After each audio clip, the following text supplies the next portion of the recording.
para nosotros uno de los más importantes analistas y serios analistas políticos y politólogos que tenemos en nuestro idioma, como es Carlos Sánchez Berzaín.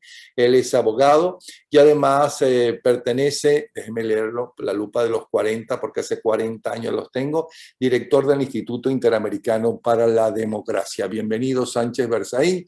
Lo escuchamos. ¿Contento? ¿Todavía nervioso? ¿Qué se espera o qué se espera de las alianzas que ya empezaron?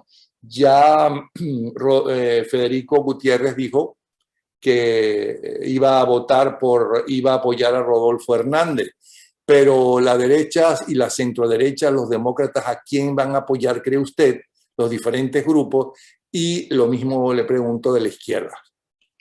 Gracias, Napoleón. La elección de Colombia no es ajena al proceso regional. Para eso tenemos que recordar que el siglo XXI en las Américas está caracterizado por la irrupción de una América dictatorial que, liderada por Cuba y financiada por Hugo Chávez con todos los recursos de Venezuela, en este siglo se expande e instala su método dictatorial en Venezuela, vuelve a Venezuela una dictadura, en el Ecuador con Correa, en Bolivia con Evo Morales, en Nicaragua con Ortega y Murillo. Y lo hacen en un primer momento ganando, entre comillas, elecciones, con propuestas populistas y con situaciones en las cuales llegan al poder, entre comillas, democráticamente, y después, una vez que están en el poder, destrozan la institucionalidad democrática y convierten esos países en dictaduras.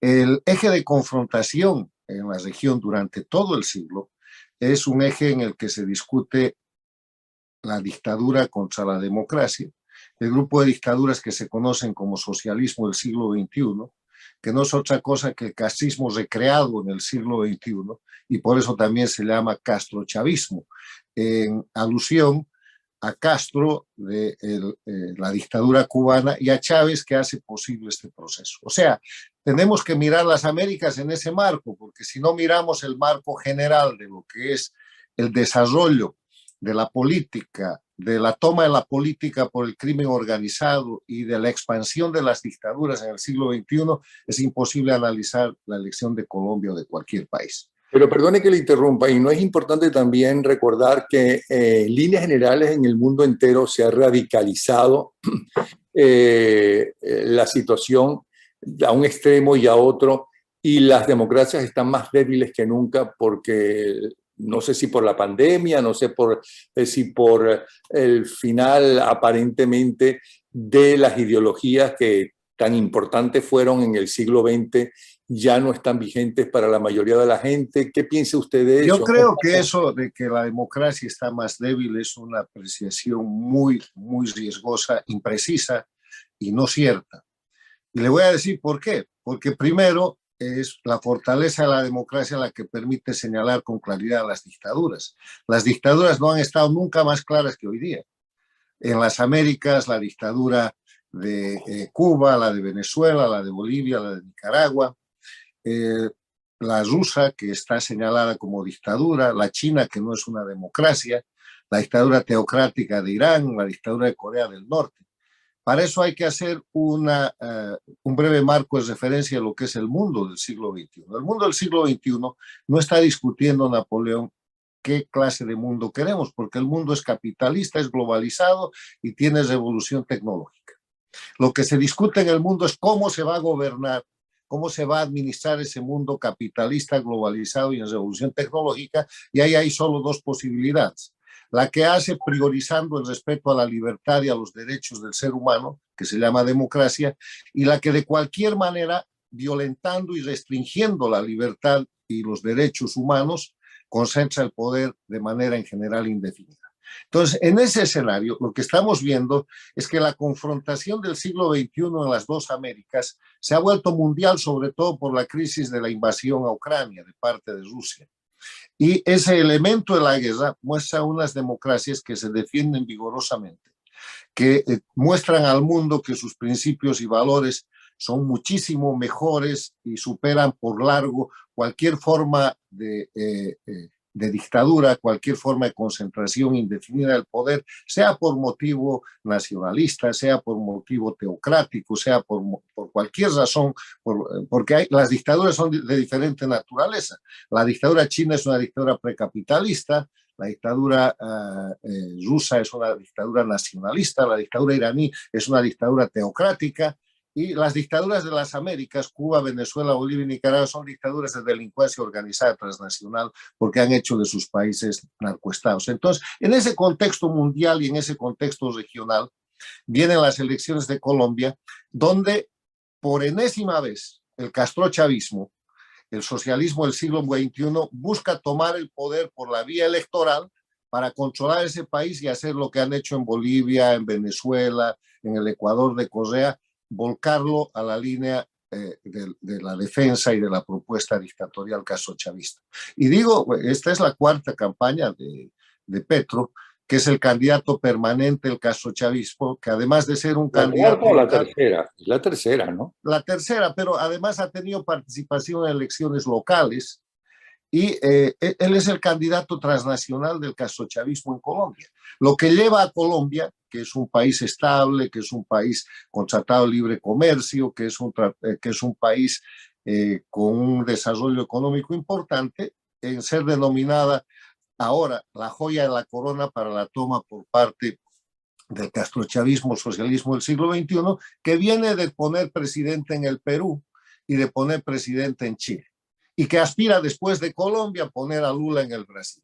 Entonces, en ese contexto, la elección de Colombia primero tiene la característica que es definida por los colombianos. Podemos nosotros desde fuera dar las señales de alarma que se han dado, los análisis y la lectura de la realidad objetiva, pero la definen los colombianos. Segundo, es una elección en la cual el sistema institucional colombiano es mucho más sólido que el peruano, que el chileno y que el boliviano, donde el castrochavismo ha podido hacer de las suyas. ¿Y por qué es más sólido?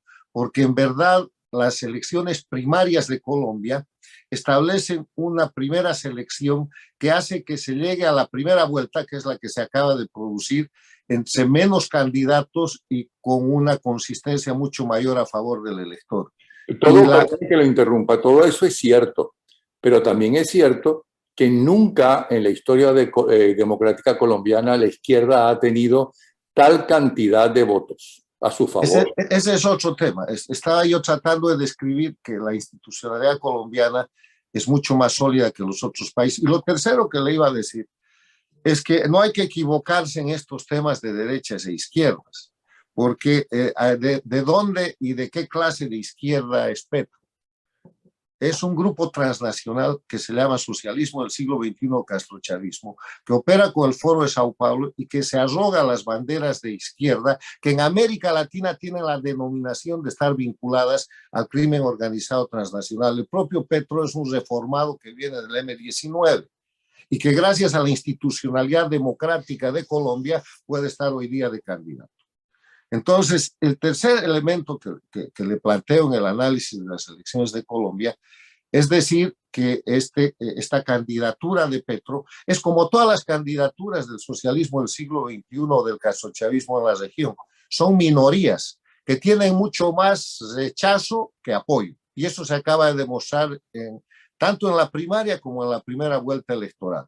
Los 8,5 millones de votos de Petro suben y bajan levemente, y todo tiene que ver con la participación de la ciudadanía. Ayer ha habido cerca de un 54.91% de participación ciudadana, porque el voto en Colombia es voluntario, no es obligatorio. O sea que si estamos hablando de un voto que ha obtenido Petro ayer del 40%, 40% del 55%, vamos a poner, es 22% del respaldo ciudadano. Son minorías. Así también han hecho en el Perú. En el Perú, en la primera vuelta, tiene un 13% efectivo de votación el candidato que hoy día es presidente, y en la segunda vuelta logran una mayoría que ha sido acusada de fraude electoral. Chile lo mismo, son candidatos de minorías, o sea, lo que usted llama izquierda y lo que es en verdad el socialismo del siglo XXI o el castrochavismo dirigido por Cuba. y operado con la plataforma principal que es Venezuela y con el mecanismo que es el Foro de Sao Paulo, y totalmente vinculado y financiado por los narcoestados, donde está Bolivia, donde está la propia Cuba, Venezuela y Nicaragua, y el apoyo de los gobiernos paradictatoriales de México y de la Argentina.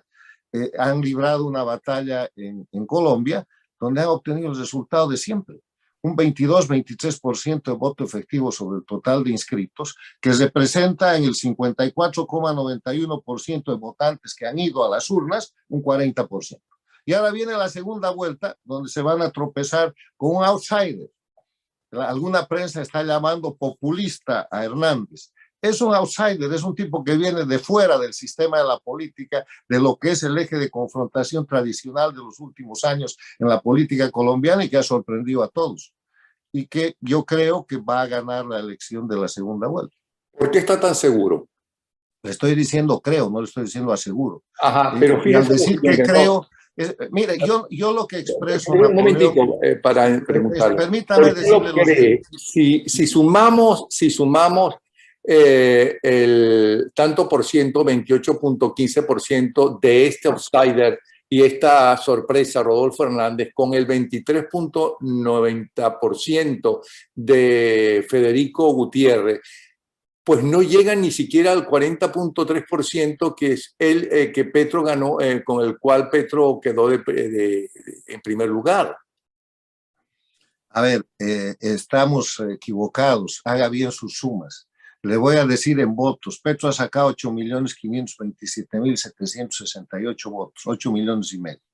Hernández ha sacado 5.953.000, 6 millones. Y Gutiérrez ha sacado 5 millones, y 6 más 5 es 11, y es más que 8. Entonces, en porcentaje y en número lo superarían, pero la política no es aritmética, Napoleón. Y yo lo que hago es análisis, no hago expresión de deseo. Lo que le estoy diciendo nace del análisis político, de los datos que ofrece la realidad y la historia democrática de Colombia. Ahora, con una votación del 54%, digamos 55% que se ha producido en la primera vuelta electoral, usted tiene a Petro en la de siempre. No han crecido. Y ahí lo que hay que medir no es el apoyo de Petro, que se mantiene constante con una campaña millonaria, con acusaciones incluso de presencia y de penetración rusa para el fraude electoral, con todo. El rechazo del pueblo colombiano. El rechazo del pueblo colombiano se ha mantenido también constante. Y en cifras reales, el rechazo supera el 75%. Siempre lo ha superado. Si todos los inscritos en Colombia fueran a votar, Petro seguiría manteniendo sus 8 millones y medio de votos, y el repudio sería el que crezca. Por eso el trabajo de la democracia colombiana es llevar a la gente a votar. Es hacer, cuanto más gente vota, más chiquito va a ser Petro, porque no tiene capacidad de crecimiento, y lo ha demostrado en todo el proceso de esta elección. Lo ha demostrado en la preparación, en la primaria, ahora en la primera vuelta. Y yo le digo que creo que Hernández va a ser el presidente, porque Hernández, siendo un outsider, tiene capacidad de capitalizar no solamente los votos de lo que usted llama la derecha. Hay que mirar la campaña de Hernández, que yo he estado mirando porque ha sorprendido a todo el mundo. Primero, es un candidato tecnológico. Él está trabajando en las redes. Su fuente principal es el TikTok. A partir de eso, es un candidato que está metidísimo con la juventud, y él ha llevado a la juventud y está siendo apoyado por una juventud a la que no le interesa, ni en Colombia ni en ninguna parte de América Latina y seguramente del mundo, la disputa ideológica. La generación del siglo XXI ha matado las ideologías, está desideologizada, porque el mundo es capitalista, el mundo es globalizado y hay revolución tecnológica. Lo que a la juventud le interesa es la posibilidad de cambio para buen gobierno. Lo que está matando a los partidos políticos son los malos gobiernos. No es la derecha o la izquierda ni la democracia. Y lo que no hay que hacer, y aquí va una corrección adicional a lo que usted dice, que la democracia está cada vez peor, no hay que confundir el sistema con el gobierno. Hay malos gobiernos de todo tipo, y los malos gobiernos parece que deteriorarían la democracia, cuando en verdad lo que hace la democracia, como decía Churchill, es cambiar los gobiernos periódicamente, como se cambia a los niños los pañales, por las mismas razones, porque son malos. O sea que así funciona. Esa es una frase de Churchill. Él decía, los gobiernos, uno de los méritos de la democracia es que te permite cambiar los gobiernos con frecuencia, que es como cambiar pañales a los bebés, por la misma razón. Entonces, no hay que confundir la parte, la gestión, que es un gobierno, con el todo, que es el sistema democrático, que también, como decía Churchill, es el peor de los sistemas de gobierno inventado por el hombre, con excepción de todos los demás. La democracia lo que brinda es transparencia, lo que brinda es temporalidad, ya hemos discutido en algunos de sus anteriores programas, el gobernante es un mandatario, el dueño del poder es el pueblo, hay obligación de rendición de cuentas y hay libertad. Entonces, si hay algún sistema mejor que eso, avisen y se perfecciona. Pero mientras tanto, esa es la democracia y no hay que confundirla con los malos gobiernos. En general, si usted mira una investigación que acaba de salir el fin de semana pasado, crecen los malos gobiernos en América Latina. Los 3 peores gobiernos que hay en América Latina son el del Perú con Castillo, el de Chile con Boric, que cada vez aumenta sus negativos, y está calificado ahí el del presidente saliente de Colombia. Entonces, pese a eso, pese a que tiene uno de los gobiernos con menos calificación, porque la gente es crítica, si usted no le resuelve desde el gobierno los problemas a la gente, le va a dar una mala calificación, pero no se alivie. Otro de los malos gobiernos, más malo que el de Colombia, es el gobierno de la Argentina con Fernández Kirchner. Y hay gobiernos que ni siquiera califican porque no llegan al límite mínimo de respaldo popular, que son las dictaduras de Cuba y Venezuela. Entonces, donde se impone el poder y se ejerce el poder por terrorismo de Estado. Volviendo a Colombia, tenemos un escenario en el que podemos decir que primero la democracia colombiana funciona, segundo, un 55% de presencia electoral muestra que hay necesidad de interesar a la gente para que vaya a votar, que yo creo que es el papel del candidato Hernández, del candidato de la democracia, porque aquí no se está confrontando derecha e izquierda, se está confrontando el proyecto dictatorial castrochavista versus la democracia. Y hoy día el abanderado de la democracia se llama Hernández. Pudo haberse llamado Federico o María, es la democracia. Van a defender el sistema democrático de Colombia a través de ese voto y lo saben hacer, así ha funcionado la antepasada elección. Y eso es lo que vamos a ver en la siguiente elección. Ojalá, en la segunda vuelta, ojalá el candidato Hernández tenga la capacidad de interesar a más gente para que vaya a votar, porque en mi lectura, cuanto más colombianos voten, ahí va a quedar Petro y lo que va a seguir subiendo es la democracia y el rechazo que tiene Petro. Nunca ha crecido más allá de unos pequeños números insuflados y agrandados por mucha encuesta muy bien manejada para propaganda electoral y mucha campaña política con demasiado dinero. Ahora, ya ha tenido tiempo de analizar qué pasó con Fico, que llega al tercer lugar cuando muchísima gente pensaba que iba a llegar al segundo lugar, y la gran sorpresa de Rodolfo Hernández, un candidato prácticamente desconocido si lo comparamos, si lo comparamos con Petro, que ya tiene 3 elecciones con esta, totalmente. ¿Qué es lo que cree usted que pasó en Colombia? Mire, en una campaña electoral hay unos parámetros que sirven para medir el resultado de la campaña. La favorabilidad y los negativos del candidato. Un candidato desconocido siempre es el mejor candidato porque no tiene negativos, puede crecer. Y ese es Hernández. El candidato Gutiérrez tenía negativos, digamos, mucho más grandes que él. Segundo, el mercado que usted ataca. Yo he referido, porque he estado investigando aquello y lo muestran los resultados. Hernández ha trabajado sistemáticamente lo que es el mecanismo de la revolución tecnológica y llega a la juventud. Y además, Hernández ha manejado un votante no partidizado, no politizado, por eso tiene ese respaldo. Mientras en la campaña entre Petro y Gutiérrez es concentradamente política, al punto que dicen este es de izquierda y el otro es de derecha, aparece un outsider que dice yo soy un colombiano que quiero quitarle quiero quitar la corrupción y quiero sacarle de las manos de la corrupción la billetera a los políticos. Entonces, dice un discurso muy sencillo, pero de cambio verdadero, y con un aparato relativamente sencillo se pone segundo, y le insisto, yo creo que ese tipo de campaña tiene un crecimiento ilimitado. ¿Por qué Petro está parado en los 8,5 millones de votos? Porque ese es su techo, porque tiene muchos negativos. Petro es un candidato con más opciones negativas que positivas.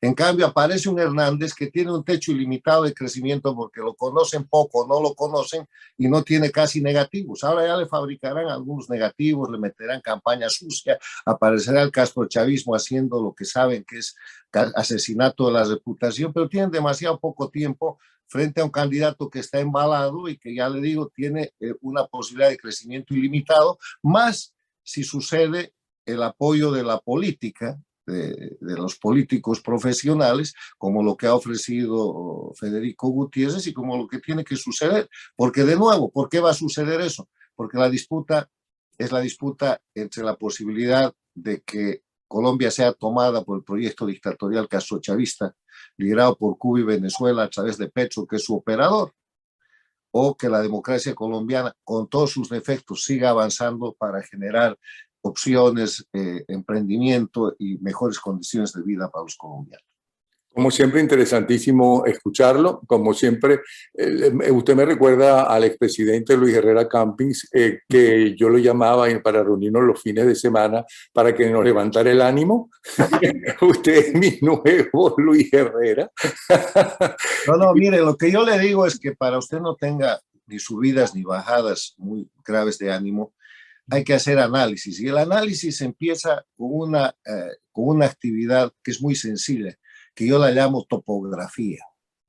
De topos, el terreno, y de grafía, lo que se ve. Hay que empezar viendo, analizando la realidad objetiva, lo que es, no lo que quisiéramos. Y a partir de lo que es, encontrar lo que son las conclusiones reales. La primera conclusión en Colombia, usted tiene un candidato que va primero, pero que está en el tope de su crecimiento porque tiene más negativos que positivos, se llama Petro. Ese tipo no puede ganar. Segundo, usted tiene, sin fraude, ¿no? Usted tiene ese candidato auspiciado abiertamente por un sistema transnacional de delincuencia organizada, liderado por las dictaduras de Cuba y Venezuela, que han desgraciado a Cuba, Venezuela, a Bolivia, a Nicaragua, al Ecuador de Correa, y que ahora lo están intentando en Chile, que están destrozando la Argentina y México, y los colombianos saben mirar y escuchar. Entonces, haga observación de la realidad objetiva y va a ver cómo una clase media como la colombiana, lo único que va a hacer es salir a defender en el mejor escenario que pueda, y ahora encontró a Hernández, ya le digo, podía ser cualquier otra persona, la posibilidad de seguir viviendo en una democracia mala, pero mucho mejor que cualquiera de las dictaduras.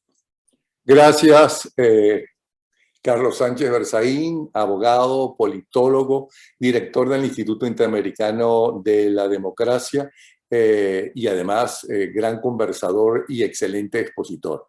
Un abrazo y esperamos tenerlo muy pronto también. Bueno, después del 19, espero que el 20 esté con nosotros otra vez, el 20 de junio. A sus órdenes, para mirar qué ha dado la realidad objetiva. Perfecto. Gracias, ¿sí? Un abrazo. Gracias.